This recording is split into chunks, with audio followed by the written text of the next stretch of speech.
What is up, my Frosty Brethren? My name is Arctic, and today I'm bringing you guys some Overwatch gameplay, .ov. But today we have a pretty interesting topic, one that was brought on by Force. And I actually didn't watch it on Force's channel. I saw someone post it on Reddit. I was looking at the Reddit sub, and I said, "Oh, that's Force. He was just at our event. Let me check out his video. We'll see what he thinks." He had a very different opinion about Overwatch from a solo aspect than I do. So I wanted to kind of touch on that because it's something that I've brought up in the past, and I think I'll bring it up in this game because it's even more evident in this game than any other game really that I've played since maybe like Team Fortress or something like that, or MOBA.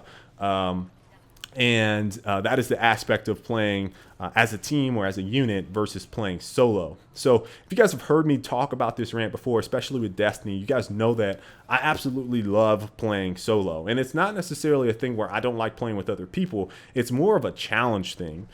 So for me, whenever I group up with a party of 2, 3, 4, 5, and I think it's a side effect of having really great teammates because we played at a professional level for so long. If you put all of us on the same team in a game with just pub stomping, like public matchmaking, it becomes boring very quickly. And I think, all of those guys are like, oh, we really need to play, a match. We really need to play a scrimmage.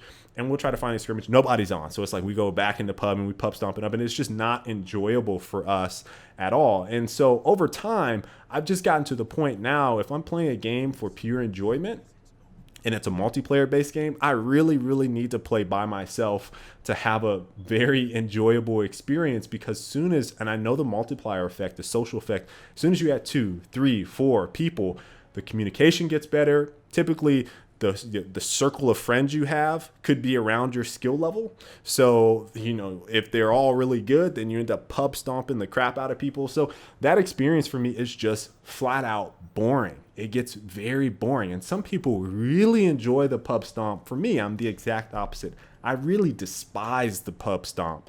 There's very few times where I'm in a party and I absolutely am just giddy about kicking the other team's ass. It's just not fun.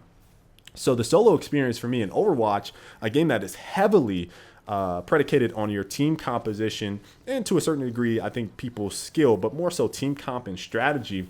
I think that is really enticing to me because I know, and I've played it and I've experienced it, I cannot by myself win a game. I have to try extremely hard, and for me that it becomes very enjoyable where I have to go out of my way to put up 38 eliminations and 20 some final blows with 60% of the team damage for like a character like Reaper. If I have to become the carry in the game, or the main slayer, then I have to go above and beyond to move the objective to defend the point, and that is really fun to me. And I think sometimes what bothers me about it is that you don't get the recognition at the end of the game because they have this weird type of algorithm where they choose a bunch of different parameters. And so you might be and I had a tweet about this, you might be #1 eliminations, #1 final blows, #1 damage dealt, #1 objective time,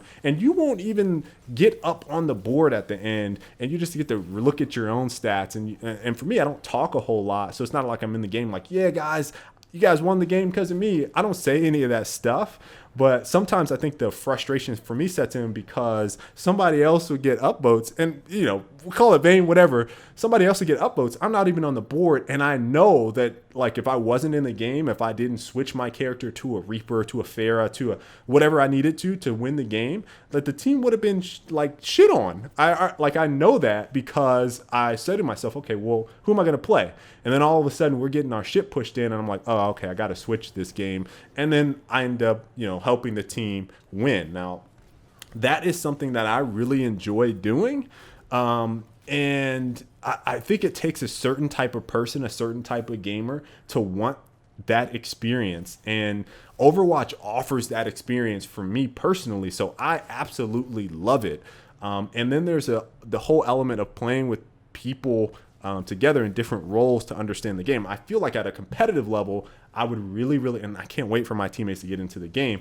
I would really, really enjoy this at a very high level of play because of how the team composition experience is so pivotal to you actually winning games. It's not just about slaying. It's not just about having one guy, two guys on your team that can just obliterate the other team and then it be over. That's not what the experience is about. And I think that Blizzard has done a fantastic job at making that prevalent. Team Fortress is not a game that has team deathmatch. It's for a reason.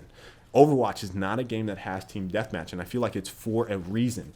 Those games do not rely on team composition and the social aspect of putting people together to have a great experience. It's about, if you look at Call of Duty, one guy, two guys can literally take over a game, and that is fun for some people, but it's a breath of fresh air for me to experience a game, a shooter specifically, that is so heavily relied on team aspect from the very beginning, not at a competitive level, which I think is always predicated on team composition. You can have a strong player, but when it comes to like esports level play, you know, a lot of those guys are all really good. So it comes down to team communication and strategy. So for me, I think that Overwatch really accomplishes what they set out to do in making a team game. I would absolutely hate to see them introduce a game mode that does not involve you having to pick a lot of different heroes,